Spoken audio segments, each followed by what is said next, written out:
Hello everyone, welcome to this class. तो आज हम बात करने वाले हैं कुछ बेसिक्स प्रोग्राम की। ये बेसिक प्रोग्राम मैं ये तो नहीं कह सकती कि ये इंटरव्यू में पूछे जा सकते हैं, लेकिन अगर आपके ये फंडा क्लियर है तो मैं आपको ये जरूर कह सकती हूँ कि आपके बेसिक फंडा बहुत क्लियर है, राइट। अगर आप ये प्रोग्राम्स परफॉर्म कर पा रहे हो, आप समझ पा रहे हो कि ये प्रोग्राम में मैंने क्या एक्सप्लेन किया है, तो ये बहुत ही क्लियर बात है कि आपके बेसिक फंडा क्लियर है, राइट। तो सबसे पहला प्रोग्राम आप स्क्रीन पे देख सकते हो, उसका टाइटल, इस वीडियो का title, that is we want to perform the display of linked list by using recursive method, right। तो अब तक हमने डिस्प्ले में क्या देखा था? डिस्प्ले में हमने ये देखा था कि हमें हर एक नोड का डेटा प्रिंट करना है, राइट। तो मैं एक टेम्प नाम का नोड ले लेती थी। ये नोड में इनिशियल जो वैल्यू होती थी वो मैं हेड से लेती थी, that is 1024 in our case, right. तो मुझे 1024 के डेटा को प्रिंट करना है, इन सेंस मुझे टेम्प ऑफ डेटा प्रिंट करना है। एक बार ये टेम्प का डेटा प्रिंट हो जाए उसके बाद मुझे क्या डेटा प्रिंट करना, मुझे टेम्प को चेंज कर देना। अब मुझे टेम्प ये चाहिए, मतलब कि मुझे टेम्प के अंदर वैल्यू चाहिए 2048, राइट। मुझे टेम्प के अंदर वैल्यू चाहिए 2048। तो ये अपना नया वाला टेम्प है और ये अपना पुराना वाला टेम्प था। तो मैंने क्या किया, पुराने वाले टेम्प के नेक्स्ट से, मतलब कि यहाँ से वैल्यू ली और टेम्प में अगेन डाल दी, मतलब कि temp equal to temp of next किया। इसका हमने प्रोग्राम ऑलरेडी कर दिया है, तो इसमें मैं बहुत डिटेल में नहीं जा रही हूँ, लेकिन आप समझ सकते हैं कि मैं क्या बोल रही हूँ, राइट। ऐसा हम कब तक करते थे? ऐसा आप तब तक करते थे जब तक टेम्प की वैल्यू नल नहीं होती थी। तो वो क्या करता था, टेम्प की वैल्यू यहाँ पे अगर टेम्प आता है, ये क्या करता था, यहाँ पे 20 प्रिंट करता था, फिर आगे जाता था, टेम्प यहाँ पे आता था, वो 40 प्रिंट करता था, फिर आगे जाता था, टेम्प यहाँ पे आता था, यहाँ पे आया, इसका मतलब इसकी वैल्यू 512 होगी, और 512 पे वो 50 प्रिंट कर देता था। अब टेम्प ऑफ नेक्स्ट की वैल्यू जब इसको मिलेगी तो टेम्प की वैल्यू एक्चुअली हो जाएगी नल। तो ये प्रोसीजर जो प्रिंट करने की और टेम्प को इंक्रीज करने की थी, वो हम कब तक करते थे, जब तक टेम्प नल नहीं हो जाता, राइट। अब मुझे क्या करना है, अब मैं यहाँ पे रिकर्जन का यूज करना चाहती हूँ। रिकर्जन का यूज करना चाहती हूँ तो मैं कैसे करूंगी वो मैं आपको दिखाती हूँ।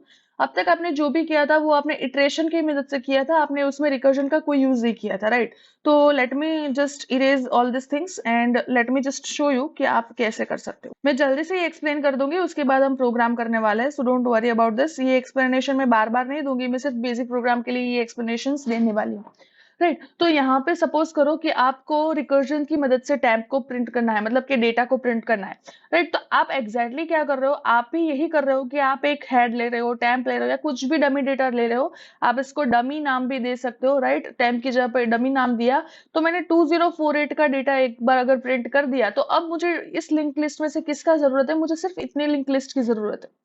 अब मैं फिर से यहाँ पे इसको पास करूंगी, ये कौन है, तो मतलब डमी का नेक्स्ट है, राइट। तो बेसिकली मैं यहाँ पे क्या कर रही हूँ, मतलब कि मैं यहाँ पे एक रिकर्सिव फंक्शन कुछ इस तरह से लिखूंगी। सोच लो कि अभी मैं यहाँ पे void ही लिख रही हूँ, अगर मैं कुछ आगे रिटर्न करवाऊंगी तो मैं इसको चेंज कर दूंगी void, और ये है प्रिंट, और आप उसको बोल सकते हैं डिस्प्ले, राइट। और यहाँ पे मैं पास कर रही हूँ नोड, जिसको मैं कुछ भी नाम दे सकती हूँ, मैं इसको डमी नाम दे रही हूँ अभी, राइट। तो बेसिकली आप यहाँ पे इस लिंक लिस्ट का हेड पास करोगे in the initial level, right. तो इनिशियल लेवल पे यहाँ पे हेड पास होगा, कैसे पास होगा, जब आप इसको s dot, s is the object of link list class, तो यहाँ पे जब मैं s डॉट प्रिंट लिखूंगी, तब मैं क्या करूंगी, यहाँ पे s डॉट हेड को पास कर दूंगी। जावा में आप दूसरी सिंटेक्स भी लिख सकते हो, राइट। यहाँ पे आप कुछ भी लिख सकते हो, लेकिन मैंने यहाँ पे ये लिखा है। अब मैं क्या करूंगी, तो मुझे यहाँ पे चेक करना है कि अगर जो हेड पास हुआ, अगर जो यहाँ पे डमी में जो भी आया है, अभी भी आर्ग्यूमेंट में जो भी है, अगर वो नल है, मतलब कि लिंक लिस्ट खुद क्या है, एम्प्टी है, अगर वो नल है तो मैं कुछ नहीं करूंगी, नॉर्मली रिटर्न हो जाऊंगी, बिकॉज नल के लिए मुझे कुछ नहीं करना है। एल्स, अगर वो एल्स में आया, दैट मीन्स वो डमी नहीं, मतलब वो नल नहीं है, राइट। वो डमी पॉइंटर नल नहीं है, तो मैं क्या करूंगी, system dot out dot print L में डमी डॉट डेटा प्रिंट कर दूंगी, राइट। मैंने यहाँ पे डमी डॉट प्रिंट कर दिया। अब समझो कि यहाँ पे जब मैंने ये किया होगा तो डमी यहाँ पे था, और डमी डॉट डेटा मतलब कि वो 10 प्रिंट करेगा। उसके बाद मैं क्या कर रही हूँ, अब मैं फिर से रिकर्जन कॉल कर लूँ, अब मैं फिर से प्रिंट को कॉल कर रही हूँ, लेकिन अभी आर्ग्यूमेंट डिफरेंट होगी। आर्ग्यूमेंट रिकर्जन में बहुत ही मैटर करते हैं, because that can lead you to infinite loop as well, right. तो यहाँ पे मुझे क्या पास करना है, मुझे यहाँ पे पास करना है डमी डॉट नेक्स्ट। मतलब कि बेसिकली हमने क्या किया, यहाँ पे जब मुझे पास करना था, यहाँ पे मैंने 1024 पास किया, 1024 is not equal to null, तो वो एल्स में गया, यहाँ पे वो 1024 डॉट डेटा प्रिंट करेगा, दैट इज 10। अब वो यहाँ पे पास क्या करेंगे, 1024 डॉट नेक्स्ट, 1024 का नेक्स्ट क्या है, 2048, राइट, 2048। तो बेसिकली हमने यहाँ पे क्या पास किया, 2048, तो वो अगेन इस प्रिंट को कॉल करेगा, लेकिन अब ये क्या हो जाएगा, अब जो यहाँ पे पहले जो 2048 था, वो अभी क्या अब जो यहाँ 1024 था, वो क्या हो जाएगा, 2048। तो 2048 के लिए वो नल नहीं है, राइट, तो एल्स में जाएगा, एल्स में जाके वो यहाँ पे 2048 के डेटा को प्रिंट करेगा, that is 20 in our case, right. उसके बाद 2048 का नेक्स्ट कॉल करेगा, दैट इज 4096, 4096 का डेटा प्रिंट करेगा, दैट इज 40, एंड फिर वो 4096 के नेक्स्ट को कॉल करेगा, दैट इज 512, राइट, 512 के डेटा को प्रिंट करेगा 50, और उसके नेक्स्ट को पास करेगा, दैट इज नल। नल क्या करेगा, किसी और को कॉल नहीं करने वाला है, वो सीधा ही रिटर्न हो जा रहा है, राइट। तो this is how you can write a program that is recursive program to print और display a link list, right. बहुत ही इजी है, हम जल्दी से जाके विजुअल स्टूडियो में इसको परफॉर्म करेंगे, राइट। ओके, तो यहाँ हम अपनी VS कोड की स्क्रीन में आ गए, राइट। मैंने एक रिकर्सिव डिस्प्ले नामक का क्लास बनाया, जहाँ पे मैंने चार वैल्यूज इंसर्ट की है लिंक लिस्ट में। मुझे यहाँ पे इंसर्ट का कोड लिखना पड़ेगा, बिकॉज मुझे कुछ डिस्प्ले करना है, तो मुझे कुछ इंसर्ट तो करना पड़ेगा, राइट। ये अपना फुल प्रोग्राम है। इंसर्ट के लिए मैंने ये लॉजिक लिखा है यहाँ पे, बेसिकली ये इंसर्टेड लास्ट का लॉजिक है। आप चाहो तो आप कोई भी टाइप का इंसर्शन यूज कर सकते हो, इससे कोई फर्क नहीं पड़ेगा, राइट। और ये नोड क्लास है, मैंने अलग से नोड क्लास बनाया, लेकिन आप एसएलएल क्लास की जगह पे नोड क्लास में ये सारी चीजें भी कर सकते हो। इवन आप पब्लिक स्टैटिक वॉइड मेन को भी नोड क्लास में लिख सकते हो। जावा का सारा कोड आप अपने हिसाब से कर सकते हो, मैंने यहाँ पे ये यूज किया है, राइट। तो एक बार ये सारी चीजें इंसर्ट हो जाए, उसके बाद मैं प्रिंट नाम की एक मेथड बनाना चाहती हूँ। ये प्रिंट नाम की मेथड में मैं पास करूंगी हेड को। किसके हेड को, जिसको मुझे प्रिंट करना है, जिस लिंक लिस्ट को मुझे प्रिंट करना है।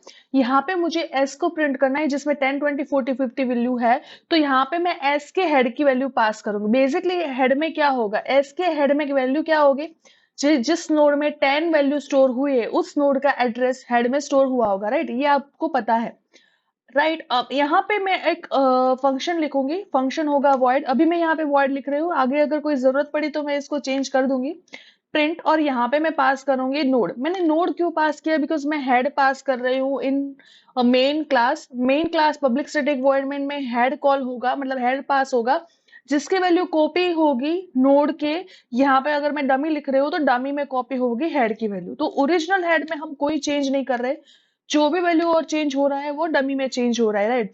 यहाँ पे मैं चेक करूंगी कि डमी जो कॉल हुआ है उसकी वैल्यू क्या नल है। अगर डमी की वैल्यू नल है तो मुझे कुछ नहीं करना है, मुझे सिंपली रिटर्न हो जाना है, राइट। उसके बाद मैं लिखूंगी एल्स। हालांकि आप एल्स ना लिखो तो भी चलेगा, बिकॉज आप रिटर्न कर रहे हो, तो बेसिकली अगर रिटर्न हो गया तो एल्स में वैसे भी नहीं जाने वाला है। एक बार एल्स लिखा, उसके बाद मैं लिखूंगी system dot out dot print. मैंने प्रिंट क्यों लिखा है, बिकॉज मुझे अलग अलग लाइन में प्रिंट नहीं करना है डेटा। और यहाँ पे मैं प्रिंट क्या कर रहा हूँ, डमी डॉट डेटा को प्रिंट कर लूँ। बेसिकली जो डमी यहाँ पे पास हुआ होगा उसका डेटा यहाँ पे प्रिंट होगा। एंड मैं प्लस करके थोड़ा सा अच्छा दिखे इसलिए बीच में स्पेस दे रही हूँ। एक बार डमी का डेटा प्रिंट हो जाए, उसके बाद मुझे क्या करना है, एक बार डमी का डेटा प्रिंट हो जाए उसके बाद मुझे नेक्स्ट नोड का एड्रेस पास करना है प्रिंट में। तो मैं यहाँ पे लिखूंगी डमी डॉट नेक्स्ट, राइट। तो ये कॉल होता रहेगा होता रहेगा होता रहेगा, कब तक, जब तक यहाँ पे मैंने जो पास किया है वो नल नहीं आएगा। ये नल कब आएगा, जब आखिरी नोड के बाद ये फिर से कॉल करेगा, तो डमी डॉट नेक्स्ट की वैल्यू नल हो जाएगी आखिरी नोड के लिए, और ये नल कॉल करेगा और फंक्शन रिटर्न हो जाएगा। वैसे यहाँ पे आप डमी की जगह पे हेड भी लिख सकते हो, ये राइट। तो ये अपना लोकल और आर्ग्यूमेंट वाला हेड हो जाएगा। तो ये ओरिजिनल हेड की वैल्यू को चेंज नहीं करेगा, लेकिन उससे आपको कोड को समझने में थोड़ी सी आसानी हो सकती है। यही this is the beauty of recursion, right. तो this is how you can perform a program, and let me just open my terminal to run this, right. Right, तो यू कैन सी कि यहाँ पे 10, 20, 40, 50 जो अपना डेटा है वो print हो गया, right. So this is how you can use recursion to display your data. ये बहुत इंपॉर्टेंट कंसेप्ट है और बहुत सारी जगह पे यूज होगा, तो make sure you understand this. I hope you enjoy this program. Thank you so much.